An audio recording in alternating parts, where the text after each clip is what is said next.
Karusi. Umushikiranganji w'intwaro hagati mu gihugu asa n'ufise indimi zibiri ku kibazo c'umutekano mu gihugu haraciye ikiringo kidashika imishamvi ibiri. Uyo mushikiranganji yemeje ko hari umutekano muke mu makomine amwe y'intara ya Bujumbura na Mwaro, hariko kuri umunsi w'ejo mu nama n'abanyamadini hamwe n'aburamatari. Umushikiranganji Edouard Nduwimana yavuze ko umutekano wifashe neza, ahubwo ati nabamenyesha makuru bashikuza mu gushikiriza makuru. Diane Hakizimana: mu gihugu cy'u Burundi hariho umutekano ukwiye mu gihugu, abarundi baragenderanira, abarundi baraja iyo bashaka, abarundi barishira umutekano mu gihugu cy'u Burundi uriho kandi urakwiye, ariko bidasigura yuko ubugizi bwa nabi budaheza ngo bubeho. Bamwe muri abo bagizi ba nabi bashaka gukorana n'abamenyesha makuru bamwe kugira ngo babeshe bavuge iki, basangure kavuga ngo yanyurujwe kandi bazi neza ahari, kuko hari n'ivyo mwumva ku maradiyo ugasanga harimo ivy'ubwo ndenzarugero kumvo abarundi batari bake batanguye kumenya kandi basanzwe bazi. Iyo turiko turegereza amatora hoho bigatera vyunyuka, ugasanga rero rimwe na rimwe rero n'abamenyesha makuru n'imenyesha makuru bimwe ivyorohereza kugira ngo mbone umutekano bandanye bitsimbatara. Aho hari kuri no wa mbere aho umushikiranganje w'intwaro hagati mu gihugu imbere y'abaserukira amadini hamwe n'ababuramatari yemeza ko umutekano ukwiye mu gihugu. Muri iyo nama byaboneka ko umushikiranganje Edouard Nduwimana afitiye agashavu kenshi ibimenyesha makuru bimwe yavuga ko bikavya mu gushikiriza amakuru. Aha bikaboneka ko n'ababuramatari bari muri iyo nama bari biteguye kugira ngo bunganire uyo mushikiranganje. Nk'akarorero na kaburamatari Jacques Minani w'intara ya Bujumbura ahavuzwe umutekano muke, yemeje ko izo nkuru zifatiye ku bihuha by'abanyepolitike. Muri komine ya Mukombanga na komine ya Mukike, cyane muri komine ya Mukombanga aho ku mitumba 15 hariho imitumba ndwi baguma ijoro ritashi bakoma induru bavuga yuko babonye abagizi ba nabi, kugatumba bagakoma induru, abatabara bagatabara, abajejwe umutekano bagatabara. Mugabo gushika ubwo nta muntu n'umwe yari bwigere afata abo bantu bateye abantu. Eka n'aburamatari w'intara ya Mwaro Gerard Madiogo yavuga gutyo nyene. Muri komine ya Rusaka na komine Gisozi habaye ibintu by'abaremere bakaterwa n'ubwoba ndetse bakakoma induru, bagasanga ngaha umuntu akoma induru ubundi araherekana gw'induru. Ariko tugiye kuraba muri bisi turavye nta kintu twashoboye kubona cyashoboye kwiyibwa, mugabo bava yuko ahanini ngo babona ibintu by'amasiti muri bindi. Tuba tuzi yuko no kuri amatelefone tugendana iyo umuntu atangutse arimurikira haje.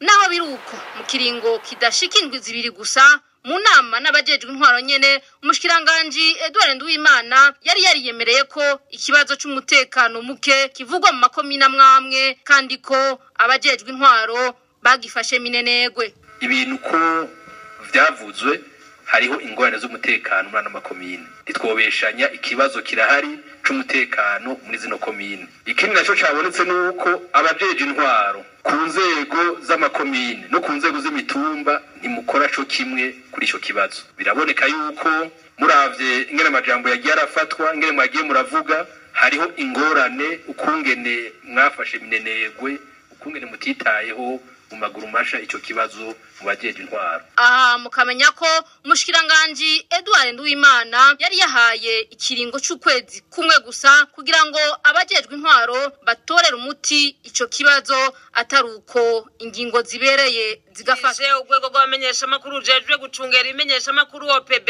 rusaba Edouard Nduwimana kwikubita gashi agasubira kuryo yavuze. Innocent Mozi n'umunyene arongoye OPB garura kuko nta muntu yotegera ibintu nk'ivyo. Cyo ni cyambere cyakabiri umutekano umeze neza muri iki gihugu muri rusange nkuko babivuga ku Mutaga. Mugabo ijoro rije mu makomine y'Ibujumbura hamaze amezi angahe havuga abo bantu b'ibikoti n'imipanga n'ibibando. muri iki gisagara kwijabe byarabaye mu Nyakabiga byarabaye mu Bwiza byarabaye mu Kinindo bimaze iminsi amenga niho baba mu Kinanira mu Kanyosha muri za Mugongomara bishoboka gute ko abantu bavuga ngo nta kibazo kiriho ivyo bintu byamba biriko biraboneka abantu batemwa barabonetse abantu bafatirwa ku miryango yabo cyangwa ibibarabara bagatemwa bakubitwa ibibando baboneka abantu basahurwa bariko barasemerera ntawe ushobora kuvuga ngo nta kibazo kiriho niba bibaza ko nta kibazo kiriho niba kure bari abapolisi bagendanira turabe ko baryama gasinzira ivyo bintu nibishoboka nibafata ico kibazo mu minwe vuba nko basana bariko barabigira bo bandanye nkuko babitanguye muri iyi minsi heze byo bari byiza aho kuvuga ngo nta kibazo kiriho irya mirwi ntisubire kuvuga muri kino gihugu kuko nibitagenda uko bizoba bisigura ko bafise abakingiye ikibaba mu brabo batwaye igihugu ivyo navyo biragoye gutegera gacimbiri Nyagatoke umutumba Musugi uri muri zone Kiyenzi ntibakirara mu nzu kuva kuri wa gatandatu bavuga ko babonye umugwi munini w'abantu bambaye amakoti bafise amagrenade mu ntoke baca kuri uyo musozi izuba riva abo banyagihugu bemeza ko bagize uyo mugwi bisigabuye baja mu mihana itandukanye Gilbert niyo nkuru kuvuga bazananye inzira ya Musagara baguma baza bagana mu Kiyenzi hari mu masaha ya 9 n'inusu abagenda kuri misoko yo mu Kiyenzi bagenda barahura uko bahura niko abanyagihugu bagenda babihweza kuko bavuga ati aba bantu twari tugenda tubona nabahehe rero kugeza mu gihe ca 11 imvura ihezeze kugwa muri ako kanya twasubiye kumenya iyo baciye bajana uyu munyagihugu wo mu Nyagatoke avuga ko babonye umugwi w'abantu bitwaje ibigwanisho ngo uyo mugwi nkuko bibandanya bimenyeshwa nabo banyakiyenzi warenganye izuba riva kandi ngo uyo mugwi wari ufise amasaho batazi kirimwo n'amagrenade mu ntoke bari bambaye bijya bigoti birebire bafise n'udusa gose kuko amagrenade amwe bayatwara mu maboko cyumvikana ubwo busa gose bari bafise yuko izo nko bazisambaguye bo bari bazifise muri ubwo busa gose n'ubu unye yuko bageze ku mugoroba babona baravuga yuko bacha bateranya za nko zabo bari bafise muga kimwe gusa nk'aba bagiye basishira hari umuwo bahorana iyo mukibira nyene bari basanzwe bakorana imirimo yabo y'igisoda nyene basanzwe bari kumena n'ubu kuko basikiye ku muhani wabo uyu munyagihugu wo ku musozi Musugi amenyesha ko uyu mugwi waciye hafi y'ibirindiro vy'abajejwe umutekano kandi izuba riva hari ku munsi wa gatanu ku mugoroba baraje babandanya ibarabara ryose ryo mu Kiyenzi basaba kuma baraza baca ahantu hari position mu Kiyenzi nyene baguma bararengana ariko abajejwe umutekano ntaco basimye kubivugako basikira ahantu ku Musugi impande y'inkuza y'itangi barahaguma gushika imvura igwiriye ku mugoroba baragerageza kunyazagira ariko abantu ntibasimye kubona iyo bazanye tugize uko ngo dutohoze rusanga bazanya ahantu kwa Rumanaza ku Musugi abanyagihugu bo mu Nyagatoke bemeza kandi ko abari muri iyo migwi bari ku misozi itandukanye yo muri zone Kiyenzi ya komine Kanyosha musozi Mushuga haruguru mu Nyagatoke nyene akabaho nabandi nyene bari ku musozi Nyamaboko ahantu kuri Were abo bose ni mihana igumigene imenyekana kugeza no musi tumaze kumenya imihana ingera kuri 4 bari bazi bazanana ngaha anye ku Musagara ngaha anye Buhina nayi Buhina hose hari imihana barimwo kimwe gusa baza ari bensi kuko abababonye babaharuye bavuga yuko barenga 430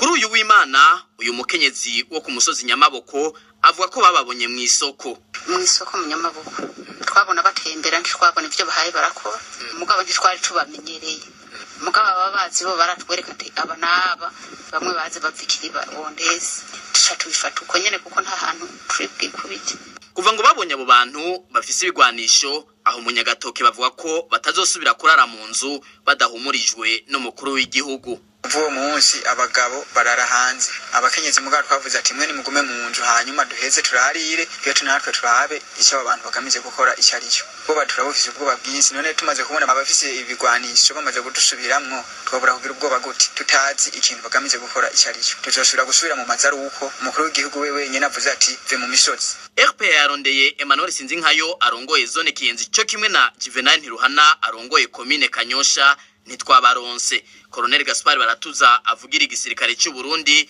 avuga ko igisirikare cy'u Burundi gikoresha uburyo bukomeye kandi giseruka rukamvye gushika ubu ngo nta tegeko bararonka ryo guhiga iyo migwi Colonel Gaspar Baratuza akongera ko kandi ko hataragera ko igisirikare cy'u Burundi kigira ico kivuze ku makuru avuga kuri iyo migwi Nagasakebuye ya mbere muri komine Musaga baratekewe n'ubwoba ya migwi y'abantu bambaye ibikoti bakitwaza ibigwanisho ngo bahashitse barasahura bagakubita abanyagihugu musantera wa komine Musaga avuga ko maze kuvyumva ariko hatacemezo na kimwe arabona Leonce Niyongabo baba bambaye ibikoti birebire vy'ibisoda bafise n'imipanga abo bantu ngo bagenda mu turwi tw'abantu 5 canke 10 usohotse ijoro aribonerako. Byarashikiye umuryango umwe wo mu Gasekebuye ya mbere. Hari igihe cy'isaha 10 Mutama yarasohotse hanze, hano nyine avyutse acabona abantu bangahe babiri, ambwiye ati aho nyene nyarutse iyo telefone. Wewe bakiza yibaza yuko ari abantu bamwe bavoma mu ijoro, ntiyigeze yibaza ko barabasuma. Bari kuyikora mu telefone yagiye abona babaye 5, nyuma y'abo 5 ngo yacabona babaye 10. Je navuye mu itiro mbona bamuboshe, ati nyarutse azana amahera. Aravuga ati je ntimunyice, nabahaye telefone nabahaye n'amahera, ati nyarutse azana yandi. Rero yamaze kuvyuka ndavuga ati ntimumwice, reka ndabahe. Nabahaye n'undi bavuze ati turabica ko bari bafise inkoho, bafise imipanga, bari bafise mitiririmbo yindi, amafera beto, bari bafise ibidaje vy'ibiyeri. Kubona ko bari bambaye impuzu zisanzwe. Kimwe gusa umugabo ipanga yari hejuru yiwe, inkoho hejuru yiwe. Natwe uko nyene. Ico gihe nyene undi murwi waracumise umusore mu Gikoto. Arasohotse hanze ngiye guhagarika isamura n'izijoro. Hanyuma ndagenda hano isoni hagarika, nsaba naraje afise ikintu c'ikibanda. Fatishira hasi ivyo vyose. Ndibaza ko yagashaka kunkora nka telefone.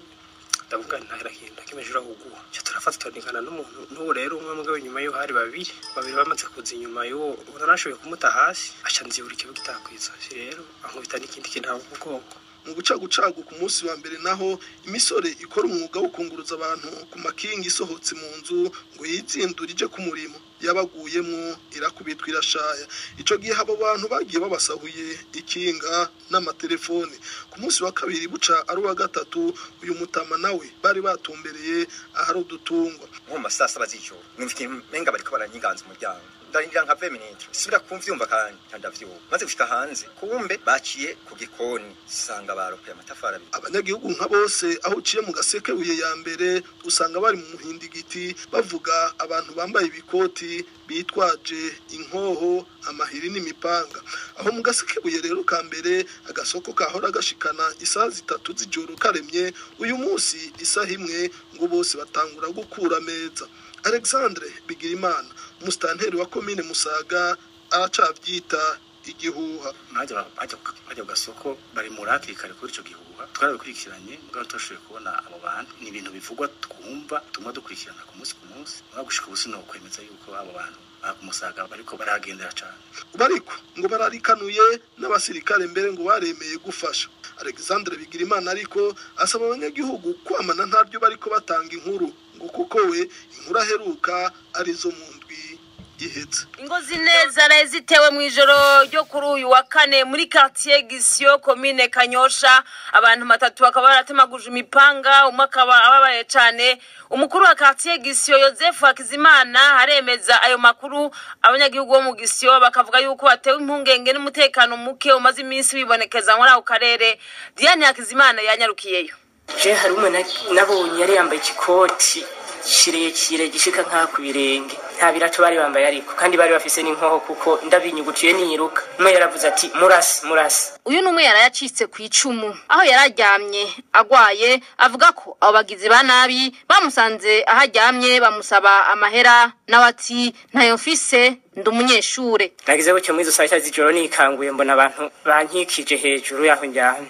Ndabyuka ngo zana amahera, tijende umunyeshuri nta mahera mfise, ngo ubu nyene zana amahera. Umwe muri bo acavuga ati mwice. Mva umupanga wa mbere arawo nkubise mu mutwe. Cha turakira na banki ndi hagati yabo bashika muri 5. Nkubita umupanga rimwe arasubiye kandi arawo nkubita ndiko ndabagwanya kuko nari mu cumba. Cha ndatururuka umwe ndamuhenura cha nja muri saro. Bagize banyorere muri saro, cha ndiyorosha cha ndabinyohorora cha ndatururuka ndiruka. Uyo musore ngo yaragerageje no gutabaza ababanye. Agwariye akaba afise ibikomere mu mutwe, mu mugongo no ku rutoke. Abanyagihugu bo mu Gisyo bakamenyesha ko atari ubwa mbere batewe n'abagizi ba nabi. Abagabo barahengera mu masaha yo mwijoro bazi ko twamaze gusinzira bakaza bari butugirire nabi, nta kintu na kimwe badutwara kiretse nk'udu telefone n'agafaranga wowe ufise gucyo nivyo bace bagutwara. Imaze iminsi myinshi bivugwa naja hirya gatonyi baraje umuhungu araho baramutemaguye baragwana baramutwara n'imate. Abo banyagihugu bagasaba ko hozamwe ikirindiro muri iyo quartier kuko ngo abo bagizi ba nabi bace bazimanganira mu nkengera z'ikiyaga Tanganyika. Umukuru wa quartier Gisyo aremeza ivy'ico gitero kandi ko yaronse amakuru igihe abo bagizi ba nabi binjira muri iyo karatiye atwara. Itwa tumaze kuronka amakuru ko binjiye muri uwo mwanya nsha numva umunyagihugu arambarira ati jewe ku rugi wanje hariho abantu bariko baradodora nshenda barungikayo babonyene basho byose riri baca baragenda ko bamaze kuvyumva baciye bamanuka basanga baravuyeho baca bakata mu yindi serire abanyene baca barakurikira cyarabwira abapolisi rero baca baramanukayo basanga bahejeje kubakomeretsa baca bariruka jana mu nzira zo mu Kibenga ahamaze kuba saa 6 gushika isaha 4 z'igitondo nkuko musitanteri wa komine Kanyosha yabimenyesheje ngo ntiyebwamenye ivyaraye bibaye mu Gisyo kuko atari bwaronke raporo y'umukuru wa quartier ariko umukuru wa quartier Gisyo Joseph Akizimana yavuze ko yabimenyesheje abamukurira mu gihe vyari ko biba cigaro c'ivyabaye twabwiza ko dushikiriza mu gitondo uko ejo nk'uko twabivuganye saho nyene tumaze kumva ico gihe batanguye kuvuga ko binjiye cyaciye tubivugana. Musitanteri wa komine Kanyosha arahumuriza abanyagisyo Abdu Bampoye avuga ko abajeje intwaro n'igipolisi batanguye gukora akideza kandi ko inyinshi zoboneka azoba ari nziza cyane.